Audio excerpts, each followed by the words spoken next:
జగిత్యాల కిషన్రావుపేటలో యువకుడి హత్య సంచలనంగా మారింది. ఎస్సీ వర్గానికి చెందిన మలేష్ 28 సంవత్సరాలను నిన్న కత్తులతో పొడిచి చంపేశారు. మరో రెడ్డి కులానికి చెందిన అమ్మాయిని ప్రేమించాడని, అందుకే హత్య చేశారని మలేష్ కుటుంబ సభ్యులు ఆరోపిస్తున్నారు.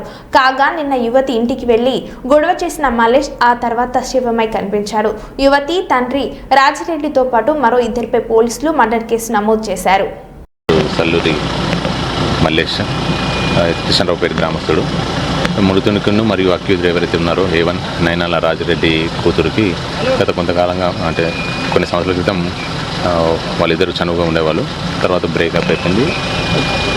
తర్వాత కూడా అమ్మాయిని వద్దన్నగానే ఇబ్బంది పెడుతున్నాడన్న ఉద్దేశంతో అమ్మాయి దరఖాస్తు చేస్తే మనం కేసులు చేసాం, రిమాండ్ చేసాం. రిమాండ్ నుంచి వచ్చినాక కూడా అతని ప్రవర్తనలో మార్పు లేకపోవడంతో విసుగు చెందిన ఏదైతే అమ్మాయి తండ్రి నైనాల రాజిరెడ్డి ఉన్నారో ఈ ఘాతుకానికి పాల్పడ్డాడు.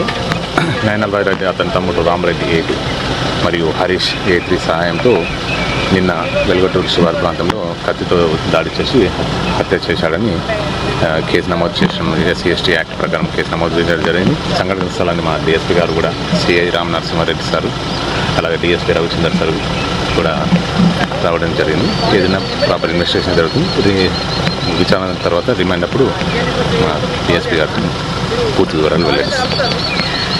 అప్పుడు మాట్లాడుకున్నాడు. ఆమెకు కూడా ఇష్టం ఉండే అబ్బాయికి భయపడి ఇప్పుడు బయటకు ఎత్తలేదు. ఆ మెసేజ్లు అన్ని ఫోన్లు ఉన్నాయి. ఆ ఫోన్ గుంజుకొని కొట్టి రానికి ఫోన్ చిన్న ఫోన్ పెట్టి నన్ను జేబులో చంపి అని ఫోన్లో మెసేజ్లు ఫోటోలు అన్ని ఉన్నాయి. ఆమెతో దిగినాయి. ఆ ఫోటోలు బయట పడతాయని అని ఫోన్ దొరకకుండా చేసిర్రు. చంపిన వాళ్ళు ఆడరెడ్డి గారు కొట్టిరు. ఫోన్ కూడా తీసుకున్నారు. మాకు ఇప్పుడు ఫోన్ కూడా లేకుండా చేసి సాక్ష్యాన్ని చూద్దామన్నాయి. అమ్మాయికి కూడా ఇష్టమే.